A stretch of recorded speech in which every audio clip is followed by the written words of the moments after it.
Please. Madam Speaker,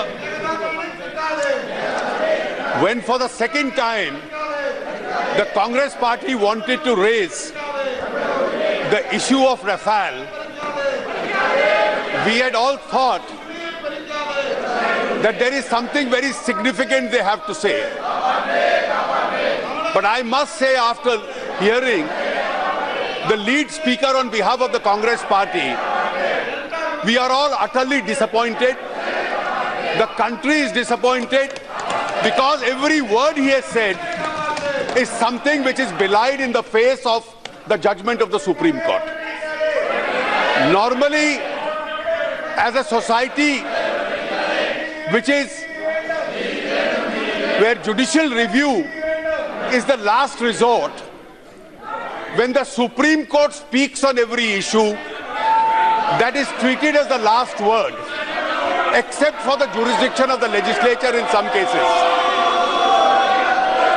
Here, on every issue that the Supreme Court has said and spoken very clearly and categorically, the lead speaker of the Congress party says he still has a view which has all been thrown out by the Supreme Court because each one of those contentions was raised before the court.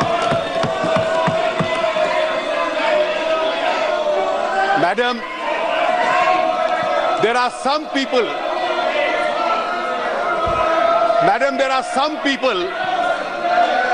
who have a natural dislike for truth. This is a case where there is a natural dislike for truth.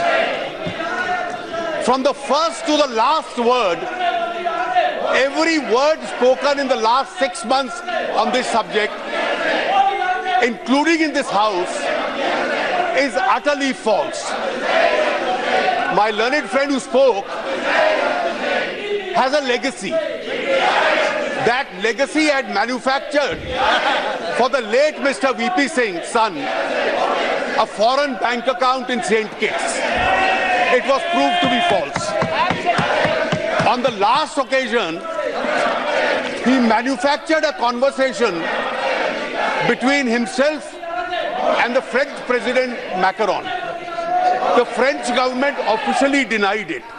He repeats the same falsehood today.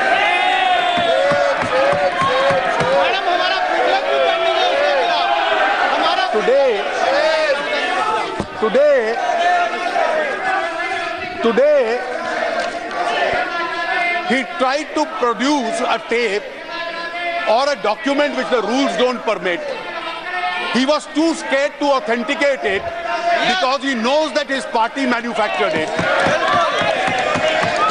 And he knows fully well that both the Health Minister of Goa and the Chief Minister of Goa have already said that this is complete fabrication and there must be an inquiry as to how the Congress party manufactured it.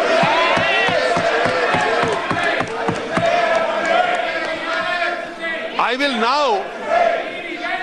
will now list out each of the incorrect and the false, inaccurate statements he has made.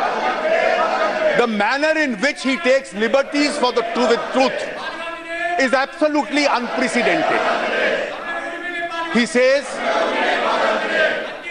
and this is the case being made out, the procedure is wrong. There was no negotiating committee. There was no contract or price negotiating committee. There was no Defense Acquisition Council. There was no Cabinet Committee on Security. One man decided the transaction. He then says, and this is what I have publicly referred to as an arithmetic which a kindergarten child understands. एक 500 का था जो हम ला रहे थे, जो ये लाए वो 1600 का है. It only shows, and it's a tragedy for this country, that the grand old party of Indian politics, the Congress party, which has in the past been headed by great legends, is today headed by a gentleman who doesn't even have a basic understanding of what a combat aircraft is.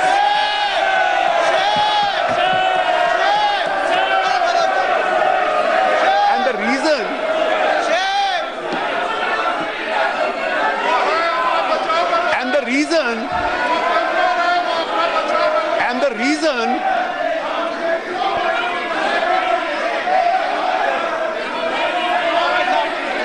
Now what I want to say next. And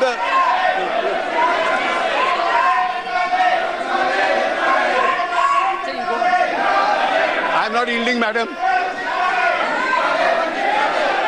When they've heard falsehood, they must also hear the truth. Nothing will go on record like this. Only minister statement. आप झूठ सुन सकते हैं, सच्चाई भी तो सुनिए. सच्चाई सुनने में क्यों तकलीफ आ रही है? और इसके पीछे कारण है, ये 500 बनाम 1600 का जो तर्क है, ये बहुत सादगी का तर्क है. और उसका कारण ये है कि इस देश में कुछ लोग और कुछ परिवार ऐसे हैं जिनको पैसे का गणित समझ आता है, देश की सुरक्षा के साथ जुड़े हुए मुद्दे नहीं.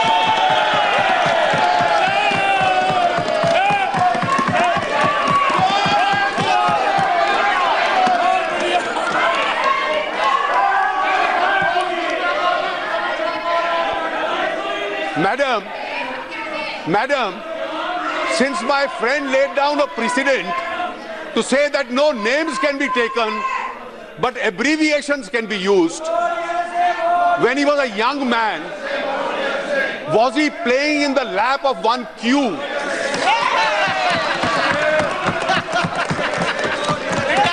About whom, in the Bofors case, the CEO of Nobel Industries, which manufactured the Bofors gun, had in his diary written, Q must be protected at all cost.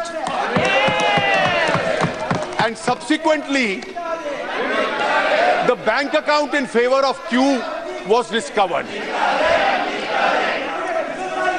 They understood commerce and the arithmetic. खड़गे जी बहुत दर्द हो रही है, सच्चाई है. खड़गे जी सुनिए, इसके बाद खड़गे जी सुनिए सच्चाई को, ये सच है. Madam, what is the National Herald case about? How a public property meant for a trust is converted into a private property of a family, shame, for which Gandhi परिवार चोर है. the members of the family are today out on bail. माँ बेटा चोर है. Why? बेटा चोर है.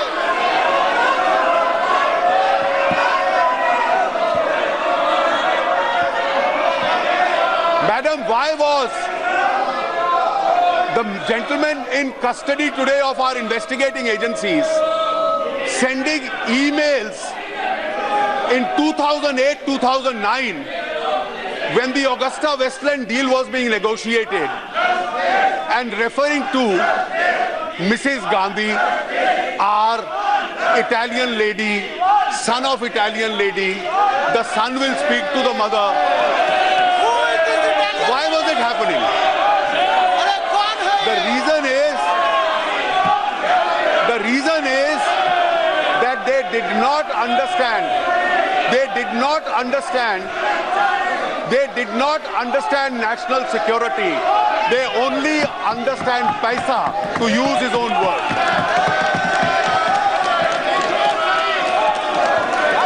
बहुत बढ़िया. कांग्रेस का अपनी चेहरा बाहर आ रहा है.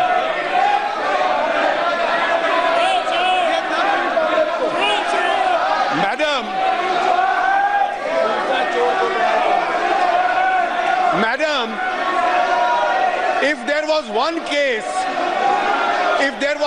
case, I may have given that family the benefit of doubt. But if in Bofors the finger points to you, if in National Herald the finger points to you, if in Augusta the finger points to you, then 3 is a bit too much.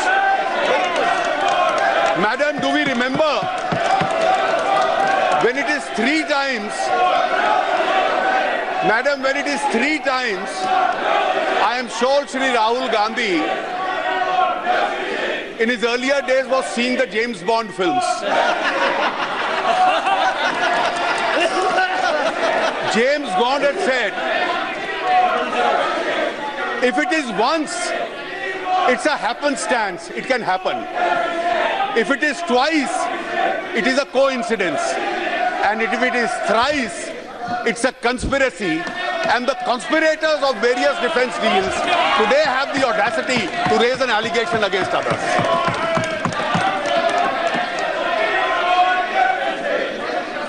अध्यक्ष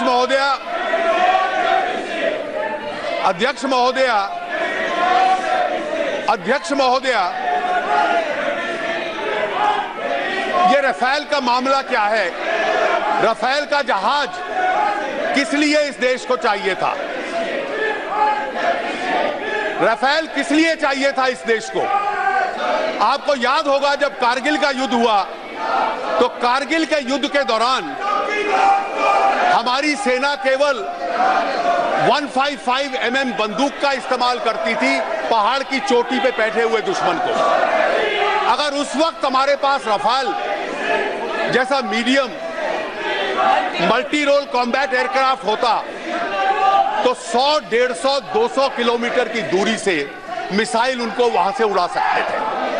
और यही कारण था कि देश की फौज ने 2001 में कहा हमें चाहिए और 2001 में सरकार ने इसको मंजूरी दी। 2003 में यह कहा कि यह बहुत आवश्यक है। यूपीए सरकार ने भी आते ही एक्सेप्टेंस ऑफ नेसेसिटी दे दी कि देश की रक्षा के लिए यह आवश्यक है। गलत बात है, अपनी सीट पे जाइए, please go to your seat. जब यूपीए सरकार ने ये अनुमति दे दी एक्सेप्टेंस ऑफ नेसेसिटी को, तो उसके बाद सन 2007 में इसके लिए टेंडर बुलाए गए। सरकार दो तरीकों से डिफेंस एक्विजिशंस करती है, या टेंडर के मामले से करती है या इंटर गवर्नमेंटल एग्रीमेंट के माध्यम से करती है। सरकार के बीच में समझौता होता है। 2007 में जब यह निर्णय हो गया तो 6 लोगों ने बिड दी। 2 लोगों की बिड टेक्निकली सूटेबल फाइट की गई, डसॉल्ट की जो रफाल बनाते हैं और यूरोफाइटर की। ये सब इनके कार्यकाल में हो रहा था। उसके बाद उनकी प्राइस बिड दोनों की खोली गई। प्राइस बिड खोलने के बाद सबसे L1 जो था वो रफाल को पाया गया।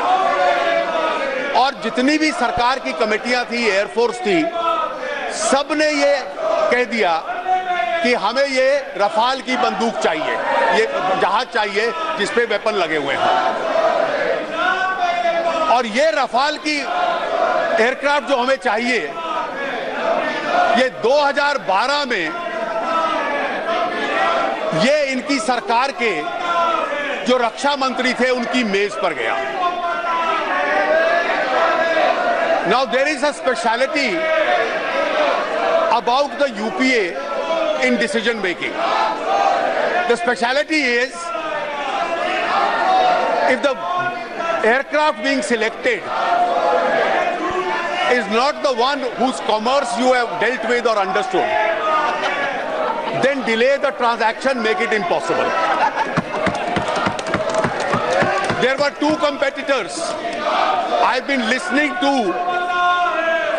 a version of one to different bouts for the last 6 months. When it went to the table of the Raksha Mantri, he was a simple man. He realized he was being pressurized by the Air Force that we need Rafale. He was pressurized by his colleagues, perhaps otherwise. The Raksha Mantri was a simple man, everybody knew. So what he did was, when the recommendation during UPA went to him, he notes on the file, L1 is approved, Rafale is approved, but the process by which it has been found to be L1 should be re-looked into. मैं मंजूरी देता हूं Rafale को, लेकिन जिस प्रक्रिया से यह तय हुआ है उस पर पुनः विचार कर लिया जाए। वो एक सीरियल आता था BBC में, यस मिनिस्टर। यस मिनिस्टर में कहते हैं सबसे नाकाबिल मंत्री वो होता है, सबसे नाकाबिल प्रशासक वो होता है जो कभी फैसला नहीं कर पाता। वो सरकार ऐसी थी। उसके संबंध में, प्रधानमंत्री के संबंध में इकोनॉमिस्ट मैगजीन ने लिखा था, a prime minister in office but not in power.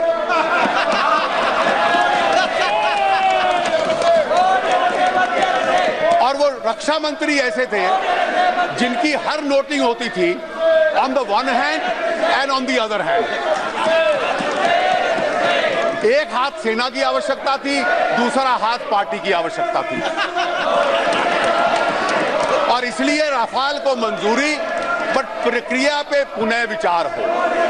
और ये करते वक्त मेरा ये आरोप है कि यूपीए सरकार ने इस देश की सुरक्षा के साथ खिलवाड़ की। अध्यक्ष महोदया, जब ये सरकार बनी तो कुछ समय के लिए मुझे रक्षा विभाग मिला था। मैं जब पहली बार एयरफोर्स के अधिकारियों से मिला तो एयरफोर्स के अधिकारियों ने जो पहली प्रेजेंटेशन मुझे दी कि हमारे दुश्मनों के पास 400 ऐसे कॉम्बैट जहाज हैं, हमारी स्क्वाड्रन स्ट्रेंथ कम हो रही है और ये आवश्यक है कि हमें तुरंत ये चाहिए। और यूपीए ने तो 2012 में उस कॉम्बैट को बढ़ा। अध्यक्ष जी, आपके कहने के बाद भी मुझे लगता है कि शायद यूरोफाइटर की याद में ये हवाई जहाज चलाए जा रहे हैं।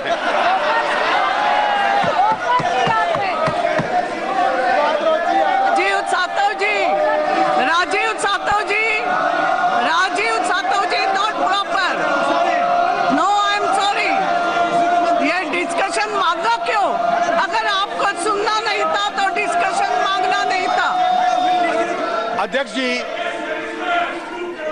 जब नई सरकार बनी तो मैं बतला रहा था कि सबसे पहले ये आग्रह हमें किया गया, और आग्रह ये था कि दुश्मन देशों के पास 400 की संख्या में कॉम्बैट एयरक्राफ्ट है।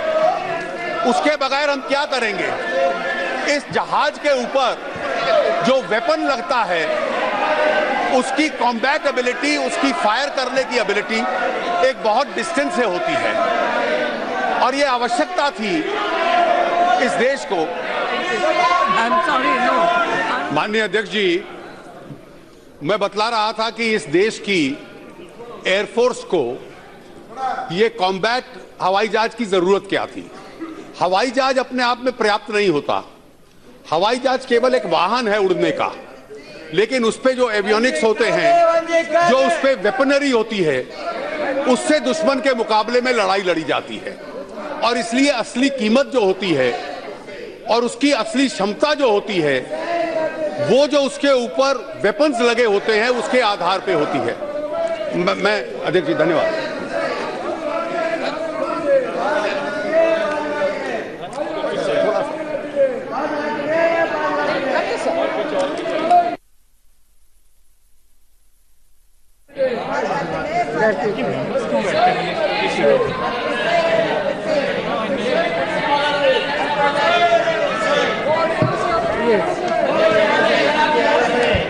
धन्यवाद माननीय सभापति जी, आपने मुझे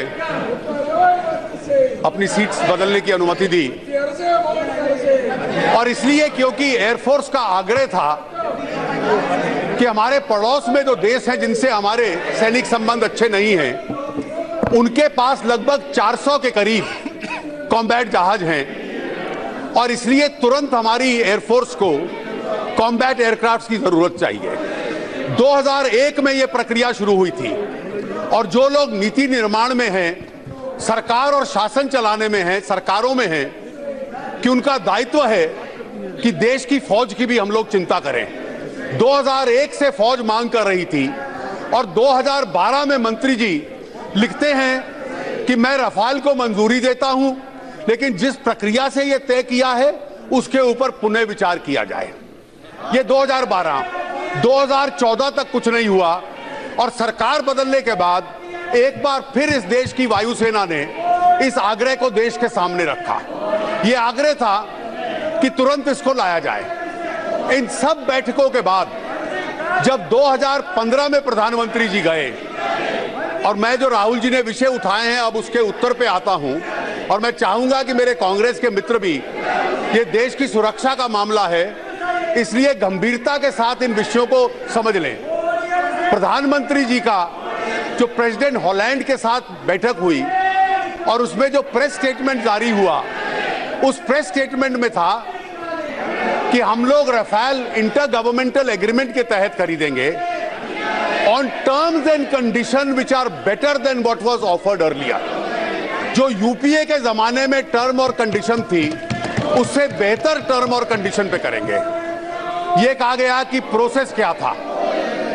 यह प्रोसेस था कि इसके बाद contract negotiation committee, price negotiation committee और जो डिफेंस के लोग हैं, इसमें अधिकतर एयरफोर्स के अधिकारी होते हैं, कि किस तरह के एवियोनिक्स और किस तरह की वेपनरी चाहिए, वो तय करने के लिए उनकी 74 मीटिंग्स हुई हैं। ये 74 मीटिंग्स का रिकॉर्ड और उसकी डिटेल सरकार ने, ये जो नोट दिया सुप्रीम कोर्ट की जजमेंट में रिकॉर्डेड है कि 74 मीटिंगें हुई है।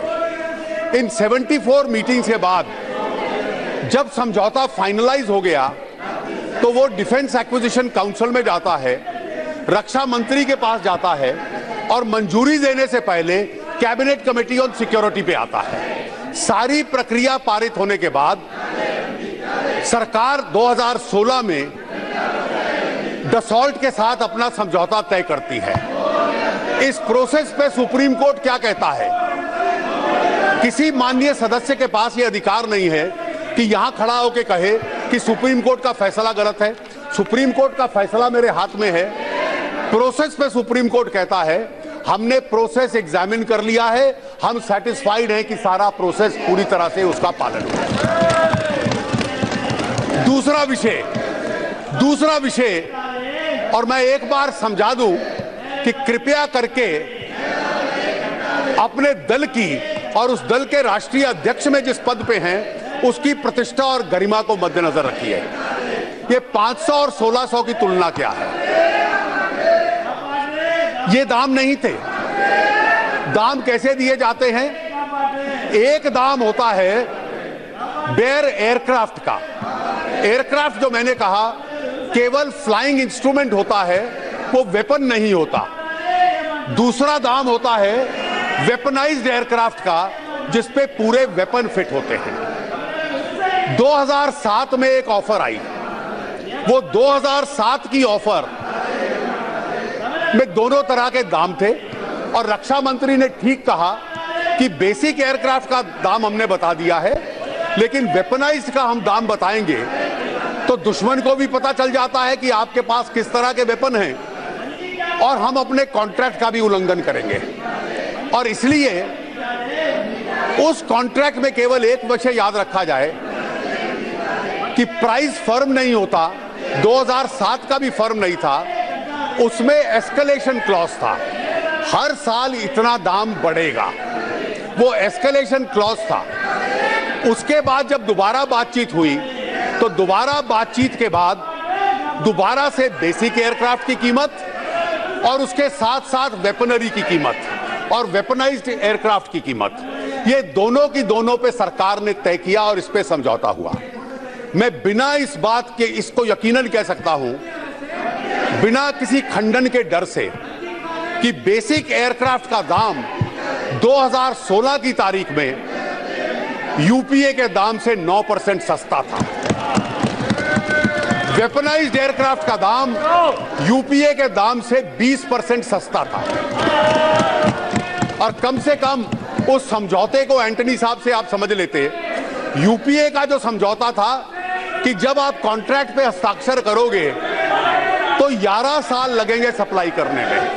अगर ये 11 साल की जानकारी होती, 11 साल की जानकारी होती तो आज ये तर्क ना दिया जाता कि 2016 में हुआ, 18 तक क्यों नहीं आए 2 साल में। अरे तुमने तो 11 साल का समय दे रहे थे।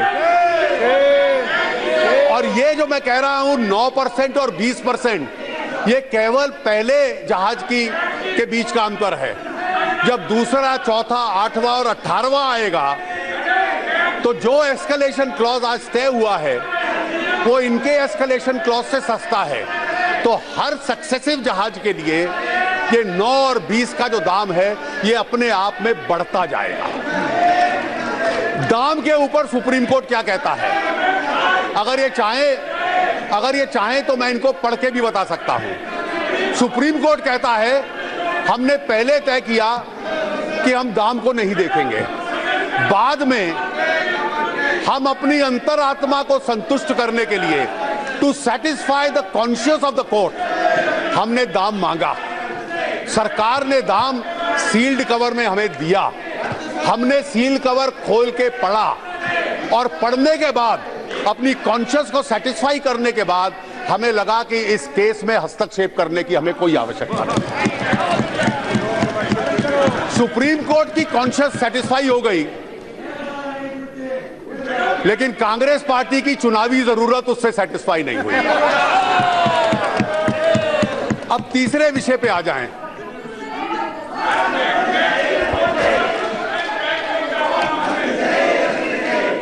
Shashi,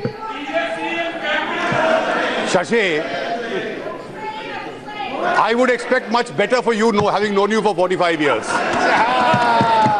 Please, at least you always read and write. And therefore, Those who can't. and therefore, please read the judgment of the Supreme Court.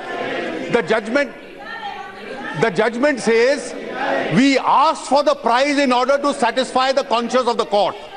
The government placed the price before us. We opened the envelopes, we read the price. And after going through it, we don't think it is a case where we would like a judicial review of the pricing at all. That is what the Supreme Court says.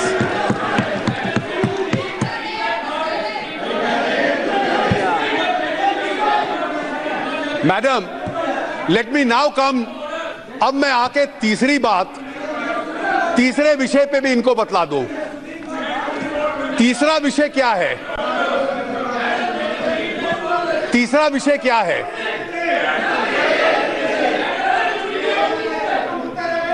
तीसरा विषय क्या है कि क्या आपने किसी एक औद्योगिक घराने को लाभ दिया है? ये ऑफसेट क्या होता है?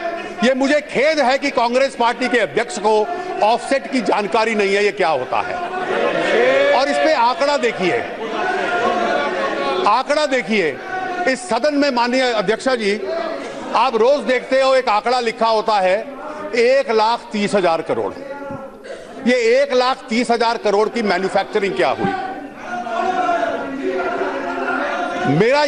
my assessment is the Congress party strategy, whose hands are soaked in Bofors, in Augusta, in National Herald, if they can't find an allegation of corruption against the NDA, let us manufacture one and let us invent one. That is their strategy. ये 1,30,000, ये 30,000 ये कहां से आया?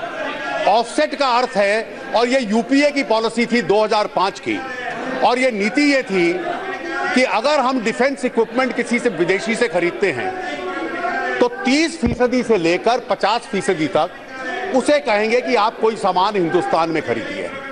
वो सामान इस जहाज के लिए नहीं होगा, आपके किसी और काम का होगा, उन ऑफसेट सप्लायर से खरीदिए।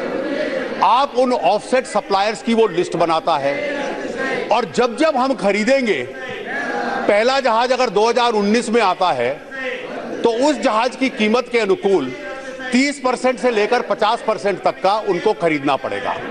पहली ट्रांजैक्शन में 30% होता था, रफाल में 50% है। ये अलग अलग ऑफसेट सप्लायर से खरीदता है। कौन खरीदेगा? डसॉल्ट। वो कौन सप्लायर है, कौन तय करेगा? डसॉल्ट। उनकी चॉइस है। अब कितने होंगे ऑफसेट? 58,000 करोड़ का पूरा डील है। ऑफसेट हुए 29,000 के अगले 10 साल तक टोटल। उसमें 100-120 ऑफसेट सप्लायर होंगे।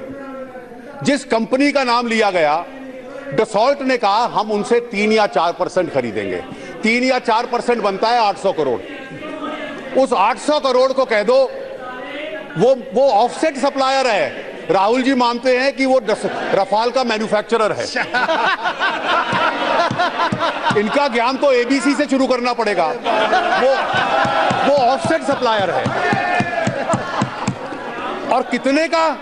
टोटल ऑफसेट 29,000 के, किसी से 200 करोड़ के, किसी से 500 करोड़ के, किसी से 800 करोड़ के। और यहां क्या लिखा है?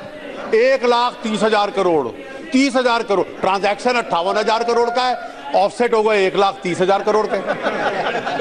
मतलब इतनी नासमझी एक ऐसे दल में जिसने 60 साल तक देश पे हुकूमत की हो, इसकी कम से कम हमें अपेक्षा नहीं थी।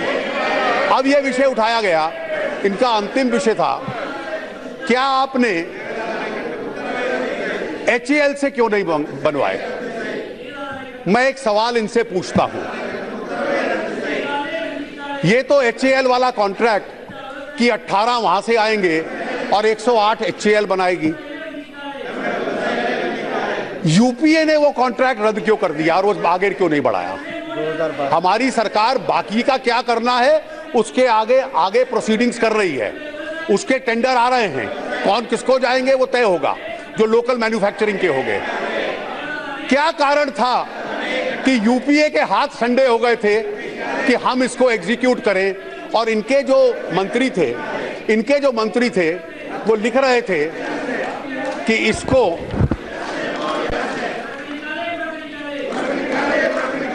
उस पर लिख रहे थे कि ये पुनः विचार किया जाए। सुप्रीम कोर्ट ने अपनी जजमेंट में लिखा है, पेज 15 पे, और वाक्य कहता है कि HAL की और सरकार की, HAL की और डसॉल्ट की बातचीत पूरी नहीं हो पाई। उसमें बहुत कॉम्प्लिकेशंस थे। क्या कॉम्प्लिकेशन था? मैं राष्ट्र हित में केवल एक का जिक्र करूंगा। हमारा पब्लिक सेक्टर इसको बनाए, हम सबके लिए गर्व की बात है, लेकिन हमारी सेना को शीघ्र कॉम्पैटिबिलिटी बने, वो भी राष्ट्र का हित है। That is also public interest. Supreme court क्या कहता है पेज 15 पे? क्या कॉम्प्लिकेशन थी? और ये यूपीए के दौरान की कॉम्प्लिकेशन थी, एनडीए की नहीं। These have been set out as under man hours that would be required to produce the aircraft in India. HAL required 2.7 times higher man hours compared to the French side for manufacture of aircrafts in India. HAL ने UPA को कहा कि 2.7 time ज्यादा man our समय लगेगा, और तब तक पाकिस्तान और चीन कॉम्बैट एबिलिटी बढ़ा ले और हमारी फौज, हमारी एयरफोर्स प्रतीक्षा करती रहे। और जब समय 2.7 टाइम्स बढ़ता है तो दाम भी बढ़ता है। और इसलिए सारी सेना ये कह रही थी, एयरफोर्स ये कह रही थी कि मुझे ये तुरंत चाहिए, और तुरंत इसलिए चाहिए कि मुझे अपनी स्क्वाड्रन एबिलिटी बढ़ानी है। ये सार्वजनिक रूप से आया हुआ है कि इस कारण से जो यूपीए के 10 साल थे, वो कारण एक अपने आप में बने कि हमारे एयरफोर्स की स्क्वाड्रन एबिलिटी धीरे धीरे कम होती गई है। और जब उस स्क्वाड्रन एबिलिटी को बढ़ाने का प्रयास करते हैं तो उसमें इस प्रकार की देश हित के खिलाफ रुकावटें पैदा की जाती हैं। अध्यक्ष जी, मैं अंतिम विषय पे आता हूं कि जेपीसी क्यों नहीं हो सकती। जब इसमें विषय क्या है? प्रोसेस, प्राइसिंग, ऑफसेट, HAL, सब पे सुप्रीम कोर्ट का फैसला आ गया, तो इस फैसले के विरुद्ध जाना, कौन सी पार्लियामेंट्री कमेटी इस फैसले के विरुद्ध अपनी रिपोर्ट दे सकती है? ये पॉलिसी इशू नहीं है। जो PIL फाइल की वो इन्वेस्टिगेशन के लिए की थी। ये पॉलिसी का विषय नहीं है कि हमें कौन सा जहाज खरीदना है, कॉम्बैट एबिलिटी बढ़ानी है या नहीं बढ़ानी है। This is not a policy matter, this is not an administrative और a governance matter. It's an investigation whether it's a clean deal or not a clean deal. The Supreme Court has said we have satisfied our conscience after seeing the prices. We have found the process was perfect. They have recorded why the HAL dialogue was abandoned.